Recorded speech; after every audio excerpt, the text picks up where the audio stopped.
Welcome to the Counselling Tutor Podcast, the must-listen-to podcast for students of counselling and psychotherapy. Here are your hosts, Rory Lees-Oakes and Ken Kelly.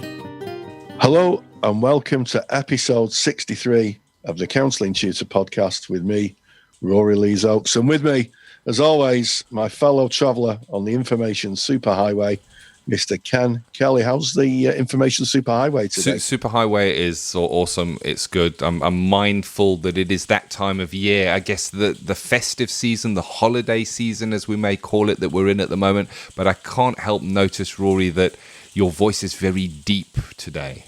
You do some good deep singing. Yes, it is a good octave and a half lower. I'd like to say that's because I'm practicing my singing, but I think the truth of the matter is that I've probably got a bit of a chest infection, and it's just reduced my voice. So all of you over there in podcast land, you're hearing me a little lower than I'm used to. Very manly indeed, and very, very gravelly there, Rory. And I notice you won't be able to see this because you're listening, but you're wearing a hat as well. And so I look out of my window, I see snow on our ground. It is that time in the UK. Our festive or holiday season over December is wintry and it's cold. And I guess you can tell us a little bit about your hat that you're wearing for all the listeners. Yeah, well, yes, my hat is a G cap, so it's a green knitted cap. And it's my favourite hat. What can I say, Ken? Just me being weird again. It's just my favourite hat, and I'm wearing it, and that's the end of it. Really. I like it, and I like that ownership of your favourite hat. And this is my favourite podcast, the Counselling Tutor Podcast. It's episode 63. We're going to be starting off by speaking about patterns of relating. And if you can hear something in the background that sounds like smashing ice on a roof, it is smashing ice on a roof as the hailstones hit in this UK winter blizzard. And Theory with Rory today, we're going to be looking at cyber trauma. I nearly said tribosoma there, Rory. I was spoonerizing it slightly. And I'm just mindful that this is quite a new theory, because we often speak about the theory with Rory, and it's often based back there and then. But this is pretty of the now, isn't it, cyber trauma? It is. It's a brand new theory. In Theory with Rory, talk about historic theories. This is an evolving theory developed by, and I'll declare an interest, a friend of mine, Kath Nibbs, who I've heard speak about this a lot. And I think, and mark my words, Ken, and anybody else with a piece of paper and a pencil who's writing these down, that this is going to be something that becomes a huge piece of theory and will be something that therapists, practitioners and other professionals take note of in the coming years. It is a developing piece of theory as the internet develops, Ken. That's the key thing. Looking forward to Theory with Rory today. And then we're going to be ending episode 63 of the Counselling Tutor Podcast by looking at our moral compass as trainers, as students, I should say, of counselling and psychotherapy. It sometimes happens that we come into training and our thoughts and our thought processes and what we do and what we interact with and what we think is appropriate and not appropriate kind of shifts and changes as we go through looking at ourselves, developing as people, personal development. We have, of course, a question that's come in from our Facebook group regarding that, so that's what we'll end with. But we kick off today, as we do often, with a question that has come in from our Facebook group. Now, here's the thing. If you're not a member of the Counselling Tutor Facebook group, stop what you're doing right now. Pull over your car at the side of the road, get on your mobile and join. No, don't. Drive safely.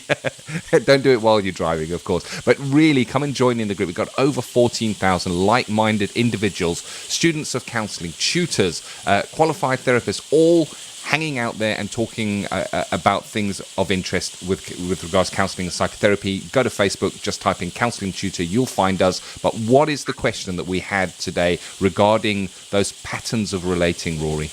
Well, and again, we're very grateful to our vibrant Facebook group, and in particular, one of the posters, Hayley McCauley. So hello to you, Hayley. And she says, is anyone able to help explain what it means by the term patterns of relating, please? I'm comparing and contrasting PCT and psychodynamic theories, and it says about looking at their patterns of relating. Does this mean what a counselling relationships look like from both perspectives? Any ideas? Many thanks in advance. So there you have it. And what I would say is patterns of relating is about how historically clients relate to themselves and others. And we're in the realm of attachment, really. Yeah. Work of Bowlby and all the people who followed Bowlby on. And, when you work with clients, you do realise just how early childhood experiences of caregivers and significant people in a child's life can impact on the adult you have in front of you. So in terms of patterns of relating, it can be that in psychodynamic terms, we talk about transference and counter-transference. We may talk about that in person-centered therapy. To be honest, it's certainly something in supervision. But in terms of PCT, it's conditions of worth and introjected values. So patterns of relating can be generated by what a child believes they are and what they've been told, which are introjected values and conditions of worth.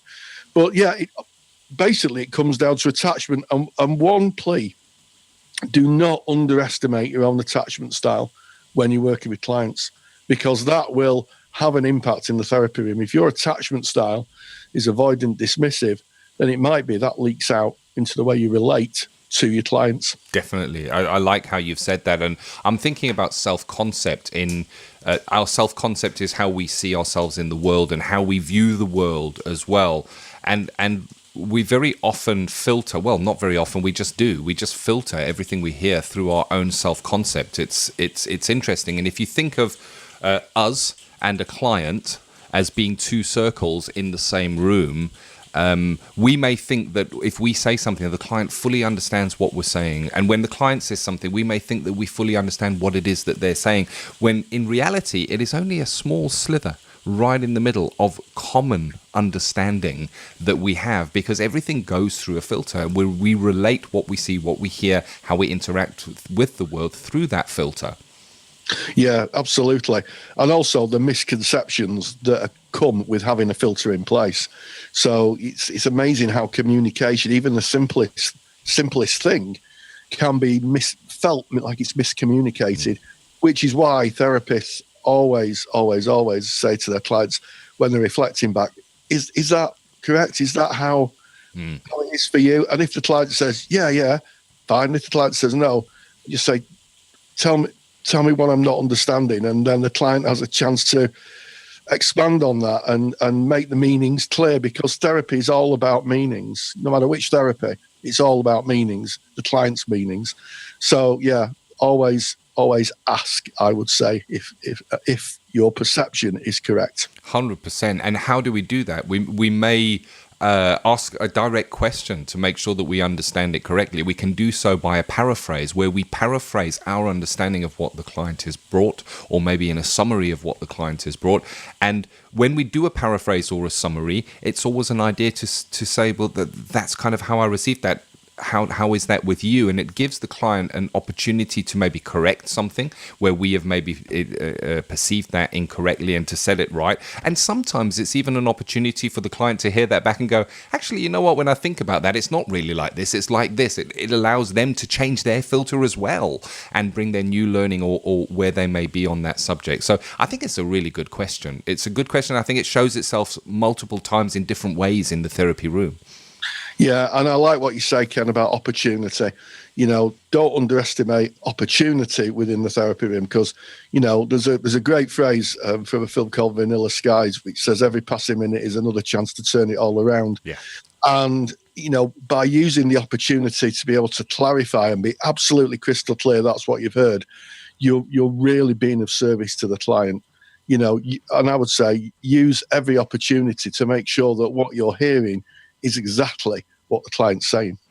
And it takes training and it takes practice. And that's why those skills, those simulated skills sessions that you do in your college and your university, if you're using them as chat sessions, you're really missing out, because that's the time that you dig into this stuff and learn how to look from somebody else's frame of reference, how to see things from someone else's perspective. But also when we look at our personal development group, that's where we can examine our own filter, and we can examine self and what have we got that may be those filters in how we relate to our clients. And it's equality, diversity. Do we hold any prejudices? And you only need to look back a few episodes of the Counselling Tutor Podcast, and you're going to hear all of those topics discussed. It all kind of becomes this ecosystem, doesn't it, Rory? Yes, it's a homogenous I like that. grouping. I like homogenous grouping. You've always got the words, Rory. I know, you can't see it, but behind the camera, I've got Rory's big book of big words. I can look them up. So there you have it. That is a great opening and a great question. So the patterns of relating within the therapeutic relationship. But moving now on to theory with Roma. I don't know what's wrong with me. It must be the holiday spirit coming in, Rory. The mind. The hat is putting me off. So it's theory with Rory looking at cyber trauma. Give us a bit of a taster. What can we expect? Cyber trauma. When you say cyber, I think of a robot, but it's not. It's the internet, isn't it? Yeah, you've been watching too much Doctor Who. I know. And it's not Cybermen. It's cyber trauma. It's a term coined by researcher and psychotherapist Catherine Nibbs, northern-based researcher in the north of the UK, and she's really ploughing new ground. She's, on the many conversations I've had with Kath, she's a thought leader, and the hypothesis is it's a wide theory, but the basic hypothesis is because we have no control of the images that we send on the internet, all the people we meet, that people could become re-traumatized. And that, we've heard of people, being groomed online and sending inappropriate images and revenge porn. That trauma is the idea that, once it's gone, it's not yours anymore. Once that picture's gone, it could come back at any time. And there's also, I'm not discussed it, and I'll discuss it in the podcast because it's a big theory. But so she's doing sterling work on how devices are rewiring the brain. I look forward to it. Let's dive straight in with theory with Rory. Counselling Theory with Rory Lees-Oakes. Unlike other theories that I've talked about on the Counselling Tutor podcast, this is relatively brand new. The term cyber trauma was coined by researcher Kath Nibbs. She's northern based. She's based in the north of England, just completed a double master's degree, and is a experienced and accredited therapist. She works with children, background's transactional analysis, and she develops a theory which is now becoming more and more accepted, more and more mainstream idea, and she called that theory cyber trauma. So if you're a child therapist or you're working in an area maybe of domestic abuse, this may be a really good section for you to listen to and take notes. What is cyber trauma? Well, Kath Nibbs describes it as a theoretical framework that covers trauma that occurs through, with, or from the medium of the online world, cyberspace. The trauma can be immediate, delayed, or retrospective. Trauma is both an event and a process. So, up until the internet was developed and became a mainstream product that people consumed, pictures were taken either with a stills camera or a cine camera. And the very fact that you used film and had to make a print from that, or if it was a cine camera, you used film and then projected it, was that its distribution was limited. It took a lot to make more negatives or more pictures. So any pictures that were taken, they couldn't be distributed very far and very wide. Contrast that with the event of the singer Madonna falling over a cloak at an awards ceremony that was televised, and within 8 minutes, those pictures were all over the world. But they weren't just the pictures of Madonna, they were ones with captions or funny memes or photoshopped heads, that type of thing. 8 minutes. So one of the lessons we can learn from the internet is that as soon as you send a picture onto it, you don't own it anymore. It's owned by whoever has it on their hard drives or whoever distributes it or puts it on their page. Now, yes, you can get stuff removed, but it is very, very hard. And I'm going to share with you a story I heard recently from a friend of mine talked to me about it. And it was about a woman who'd been married for a number of years who a friend said to her, I don't know if you've seen this, and sent her a link to a Russian website And when she opened the link up, she found some video footage of her and her husband, shall we say, quite intimate, that had been taken for their own kind of consumption, as it were, and it had been put on a Russian website. It could not be removed. It could not be removed. The husband had decided to put the images up there, and it's still up there now. That's the scary bit. And the idea that Kath kind of discusses is the trauma of this can be immediate, delayed, or retrospective. So if you're working with clients who've had this happen to them, the immediate trauma is seeing it, is someone saying, I don't know if you've seen this, but there you have it. The delay can be that people just don't believe it, and then they come to awareness of it, they're in denial. And retrospective is it's always there. It's a parable of our times. People have always been abusive, but now the technology allows them to be abusive in a kind of whole new way. The same really applies to children who've been groomed online.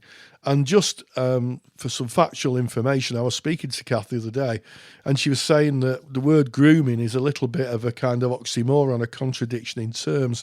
Actually, people who come online to groom children don't even bother with the grooming. They just ask outright for what they want, and if they can't get what they want, they'll move on to the next person. It's literally a numbers game for these people. One of the difficulties, certainly with young people, is that for those young people who've sent images to abusers, is that those images are, again, not theirs. They're now in the public domain, and they can be sent to anybody. And in fact, I've known of young people who are frightened to go to school because they don't know who'd got the pictures on their phones. It's very, very traumatizing. And one of the interesting things that Kath mentions is about how she addresses mobile technology in the therapy room, making sure that things like cameras are blocked off on phones, or phones aren't even brought into the therapy room, because for young people, the kind of boundary between corporeal, which is our solid selves, and our internet related selves, there's no boundary. People are literally connected by devices, and certainly with things like Facebook Live, with FaceTime, with, Skype. There's just hundreds of ways that young people can communicate to the outside world, and the outside world can communicate with them. So cyber trauma, a theoretical framework that covers trauma which occurs through or from the medium of the online world, cyberspace. It's something that all therapists should be aware of. It's not the same, in my experience, as trauma that appears through a physical relationship. That is one form of trauma, but the not knowing, the not having the control over the images or content that someone else might have can be traumatic. It can be immediate, delayed, or retrospective. And I'll put some details in the handout and a link to Kath's site. So for those of you who are interested, and you should be, I think, go over there and have a look and see what she has to say about it. Thank you as always, Rory. It's just fascinating stuff. And I remember when I first graduated, I went and did a certificate in online therapy because I saw that as the way forward. And so much of what you've discussed, we looked at, but you've gone really in depth and really niched down on that. And of course, a great handout that you can get on that, cyber trauma. And to get that, all you need to do is go to our website, which is counsellingtutor.com. That's our mother website. And just click on the top menu bar. It says podcast. Click on podcast. Go to episode 63. It's today's episode. All the show notes of what we've discussed today are there, links, references, and of course Rory's super duper handout that you can download and keep forever. And if you're a member of the Counselling Study Resource, well, that's already been added to the Handouts Vault, so you can get it in your Handouts Vault. And of course, if you're a Handouts Vault member, you can just pick that up in your Handouts Vault. It's already there waiting for you. And if you're listening to this and thinking, what is he talking about, Counselling Study Resource, and what is a Handouts Vault? Well, we speak more about that right at the end. We give a link of where you can go and have a look at that. But really, really good. So we're now moving on. talking about the moral compass, and I get this, and this is, again, it came in from our Facebook group. Can you share the actual comment that came in for us, Rory? Yeah, so again, we're very grateful to Beverly Emma Swales. Yes. She writes, my question is on social media. I have friends who I have shared laughs and experience with, and I'm finding myself in a dilemma as I'm developing as a person, growing and changing. Some things I write about on social media really bother me, and my moral compass is screaming internally. I'm struggling to find acceptance around what they're saying. Oh, Beverly, how familiar? How familiar is this? Oh, yeah. Yeah, it's just super familiar, and it's for me, it's a indication of the privilege of our work, because as we go on to work with other people and their difficulties, we really get an insight into the world that other people don't. We, to use a phrase from The Matrix, we take the red pill. Yeah. We go down the rabbit hole, and the world is not as we perceive it. Oh, very, very, very much so. And our values can change. I know mine did. I remember my values changing, and I can so relate. There were certain people that I didn't want to spend time in their company anymore because I found them to be quite judgmental. And interesting looking back on that, because at the time, and it's about who you choose to spend your time with. They say that the 5 people you spend most time with is the sum of who you are. I don't know what the research is on that, but it is definitely a saying. And I found the people that I chose to spend my time with changed, but also looking back on that, I recognize I was on a journey of discovery, and I was learning new things, and my truths were being challenged, and my truths was changing, and I was becoming a different person. And other people were not on that journey with me. They're not going on that journey. You kind of leave them behind in a way, or they continue on their own journey. And it's interesting now, having been in practice for a few years, I look at it less so. I think that when I was experiencing all those changes, I was maybe in a way becoming judgmental myself of the people that didn't share the values I held. And I think I've mellowed a little bit on that. So it's really an interesting topic. Yeah, and I'm with you, Ken. I went through this kind of a bit of a kind of sharp phase of kind of not being accepting of other people's unacceptance. Yes. If that makes sense. And now I just realised that I move in in a lot of the work I do. I move in different ways. The stories I've heard through the years from students, from clients, has made me realise that the world is not as a lot of people see it. And also I've become more accepting around a lot of people's prejudices are generated through fear. Oh, yeah. And the unknown. So, if I hear that someone's really kind of prejudiced, my first reaction is I wonder where the fear is. Yeah. I wonder where the fear is. And that, and sometimes if I'm not often in someone's company, I have to say, who's like that. But sometimes if you listen long enough to the narrative, they'll realise there's some kind of fear. And usually the fear is about not knowing. Just not knowing about someone. And when someone shares who they are, it's like, oh, I never knew that, and I never knew that either. Yeah.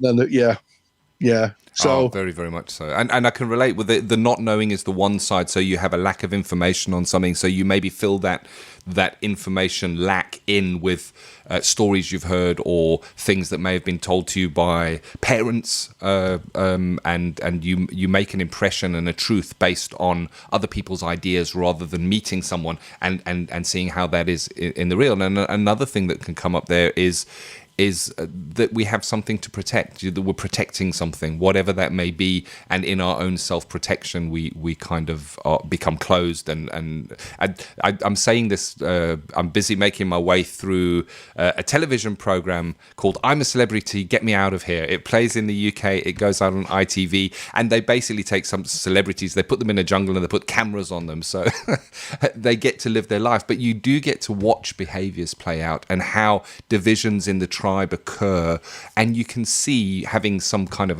understanding of the human condition, how people are reacting negatively to other people out of their own fears and insecurities. And it's really interesting to watch that play out. Absolutely. And yeah, I was reading The Merchant of Venice the other day, or a little passage of it. Yeah. And, there's The Merchant of Venice is a Shakespeare play, and the narrative of it, the morality, because they're all morality tales, is of anti-Semitism. And there's a famous quote in there that says, tittle me, do I not laugh? Prick me, do I not bleed? Poison me, do I not die? In other words, they were saying that everybody is human, and they experience the same human things. Yeah. It's a great tale. But yes, and also congratulations, Beverly. If your moral compass is shifting, that means that something personally is happening for you. That's personal growth. There's no other way of describing that. And maybe it's something to own and just say, well, this is who I am now. I'm not the person yesterday, which is a good thing. It shows movement, personal growth. It is, and it is great. And you're speaking about that in a positive light there, Rory. But I also recognise that there can be a negative side to that, specifically when those closest to you are the ones that you feel yourself growing away from. It may be work colleagues. It can even be a partner that you've been with for many years, and you find yourself kind of having different values and being drawn in a different direction. And it happens. And I remember the very first day of sitting in your class, Rory, because I don't think it's a secret that I was a student of yours at one time, Rory. I've certainly mentioned it enough times. Yeah. And I remember the very first class where you basically said, this course comes with a health warning. Yes. Yes. Your world will change. Yeah. And, a few people at the beginning were like, I don't know about that. Yep. And at the end, I know my diploma course, like a lot of counselling courses, it was predominantly women. And I would think 50% left their partners at the end. Yeah. Yeah, people leave jobs. I know I did. I left a career.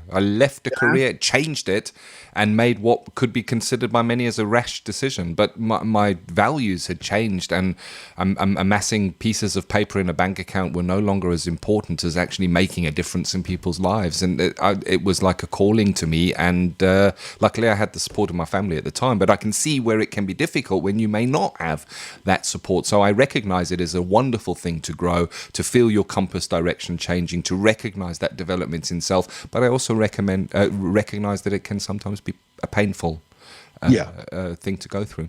Absolutely. I'm going to share anyone listening who is one of my students will be going, he's at it again. I'm going to share our former students. I'm going to share a quote from the late Maya Angelou. She said, "Without courage, you cannot practice any other virtue with consistency." Love it.